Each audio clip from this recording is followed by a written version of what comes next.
let's go a little bit more into what we'd know as like a T-bone shuffle. Sometimes you hear guys talk it as a Texas shuffle or a West Coast shuffle, and basically we're emphasizing the upbeat. So commonly, actually before we do that, let's do what we call our flat tire or the backward shuffle, which is very similar, but in this case Marty's going to be hitting the snare drum very specifically on the upbeat. So let's start with the drums so we can see what that flat tire looks like. Sure.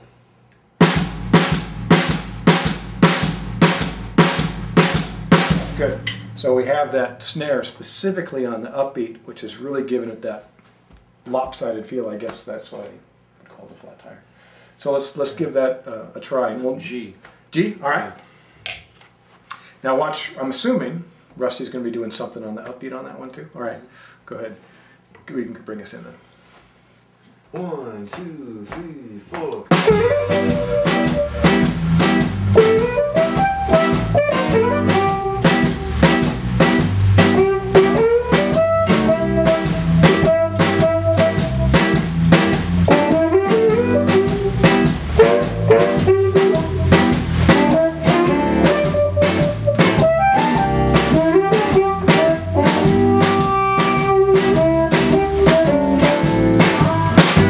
Yeah, so very, very common in our West Coast sound of playing.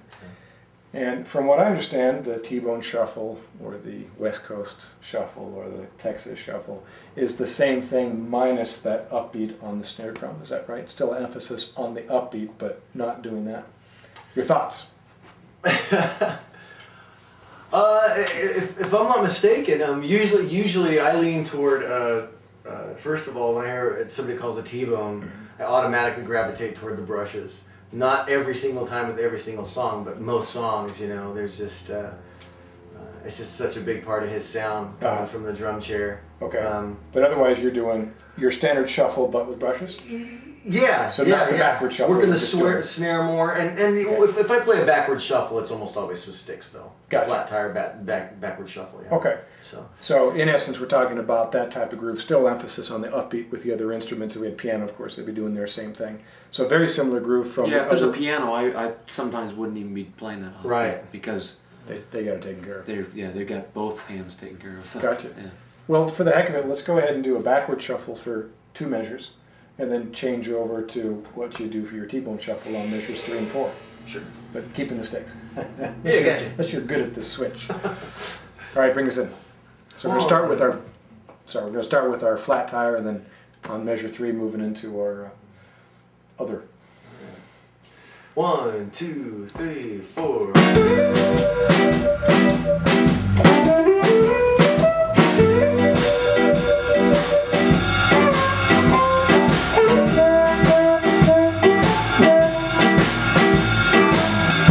Yeah, so again, in this case, we're getting a standard shuffle with emphasis on the upbeat. So when we're thinking about that West Coast shuffle or that Texas shuffle or that T-bone shuffle, we're talking about an emphasis on the upbeat with some of the instruments, in this case guitar. And then for our flat tire, we're emphasizing it, really smacking that upbeat.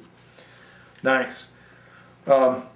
Any thoughts before we move off of the shuffle world of grooves? Just that there's so many different ways to play each kind of shuffle, and there's more shuffles than most people even explore. Mm-hmm. There's so many different types, and then within that shuffle, whatever that type is so many different ways to play it. Yeah, and also earlier when you guys were talking about when he demonstrated about 3 different shuffles. Mm-hmm. All of those are used in Chicago. Mm-hmm. I've heard every single one of those used in Chicago. So it's like it kind of gets to be a gray area, like when people say Chicago shuffle or Texas shuffle. Yeah. Because you have so many great drummers that came from Chicago, and none of them really play the same. Really. Mm-hmm. Like Fred Below, Odie Payne, S.P. Leary, all those guys had a unique approach to their shuffle. Wouldn't you say, Marty? Absolutely. Yeah. I'm glad you brought that up. I was thinking the same thing. I just didn't say it. But yeah, you had guys like maybe Elgin Evans who played very simply on the 2 and 4, and then you have somebody, for example, but not excluded to, like Sam Lay and or Freddie Below, who really largely known for that left hand work and a lot of like scooping or like floating double shuffles or a lot of grace note work. Gotcha. You know, so it's they managed to incorporate all those into Chicago post-war blues. You know, And something we find, especially when we go into the swing world, it's the same thing. Is there's a lot of similarities between these, and I know shuffles. You know, it's kind of what makes especially harmonica players. I know harmonica players made a career out of doing shuffles. That in part of our discussion is being very song specific or artist specific. You know, and I've heard all of you guys bring up on occasion to a band leader, you mean like this guy or like this song. And obviously, when we're working in a situation where we're having to describe things, that's going to be important too. So a lot of times, the hard thing is finding your own identity within those contexts. So you're not just recreating history. You know? No, that's a good point.